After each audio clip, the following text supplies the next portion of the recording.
So let's get into the story since it's our first time sitting down, and hopefully this is not the last. We get to continue to kick it.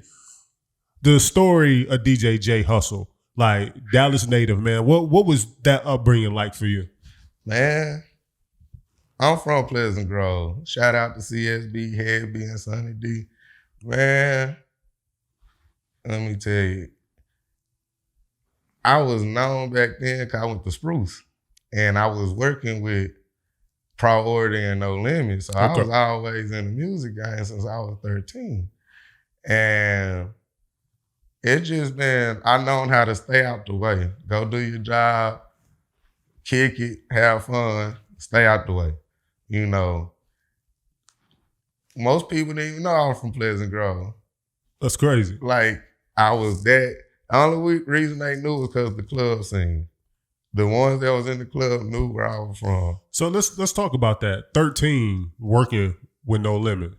Man. Like how did you build that relationship so young at 13 with No Limit? And what was your role? Well, my cousin, Greg Powell, and my uncle Kip Strange, right? They was with Jive, and they brought UGK in the game with Jive. And then he went over to Priority Records, which was NWA, Ice Cube, and then when No Limit and Priority came together, they merged. I was 13, and he was like, "Hey, you got the streets on fire." I'm 13 in the club, like, you know what I'm saying? Like, in the club, like, I was supposed to be there. But I was doing what people do to me, going to give the CD to DJs and hustling for the artists to get their song played. You know what I'm saying? And by the time I got 18, every time an artist come in, that's how everybody knew me, because every time an artist come in, I was with them, taking them around and making sure they go to their shows and their signings and radio stations. So I started building relations. Gotcha. Then when I got 19, 20, I met this dude named DJ Teaspoon and DJ Wiz T. Okay. I woke up one day, this is how I started DJing, swear to God. I woke up one day, called DJ Teaspoon, "Hey, I want to learn how to DJ." Just out the blue.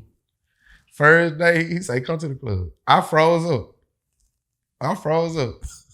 Didn't want to DJ no more. He say, "Come on, we gonna keep doing this." Never practiced a day in my life. Just jumped into it. So at that time, was it crates? Was it digital? What was crates transitioning to CDJs. Okay, I got you. CDJs, I'm on this laptop stuff, but you know, that ain't like the crate days and all that. Right. It's a little bit different. But from that, I moved to working with, I had a few little deals out, you know, some better than others. You know, I did some stuff with Juicy J on the road and Boosie on the road, and this was back before all this stuff, you know. And then I did some stuff with Silk. They a big 90s legend group. Did some stuff with Silk on the road. So, like, before we jump into it, because I don't want to skip it, these some big names that you going by. So, like, when you say you're on the road, so like with Boosie, what year is this you started to work with kind of Boosie? Like, this is before DJing or while DJing? No, while DJing. Like, okay. I was, they will book me, Boosie will do a show, and they'll book me for the after party. Okay, gotcha. Every little city he was in. And so after that, I did a big show with Juicy J. They booked me to do a show with him in Sacramento, California. Oh, that's dope. Man, like when you leave the city doing it on places like that, like it makes other situations look like, man, why am I in this situation when we got these going on?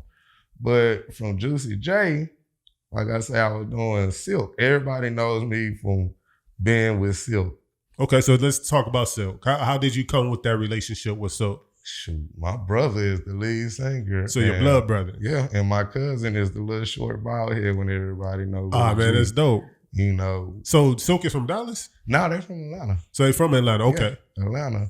You know, and shoot, they pay for me to go through school and everything. That's dope. You know. But I end up doing a little DJing, assistant work, assistant role managing, all this stuff with them. They taught me the ropes of the industry. Okay. You know, and then working with them, connecting me with Drew Hill and Jagged Edge and 112 and your Keith Sweats and your, you know, Uncle Charlie Wilson. So quick question, not to cut you off. What being on like that the R&B side and you on that pure R&B side and being on the hip hop side, like when dealing with those type of artists, is like what's the difference? To be honest, one just sing and the other rap. Same. You know, it's just R&B and rap, just the label.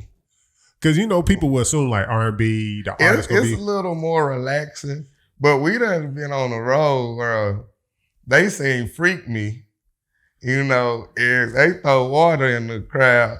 Niggas throwing bottles back at us. So they girl over here fantasizing about them, and they throwing bottles and chairs at us. Like in Meridian, Mississippi, we did a show out there, and them niggas start throwing bottles and chairs at us.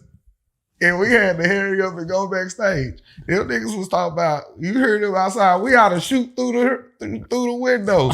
We like, oh man, this R&B, this a 90s group. Oh, like, come on now.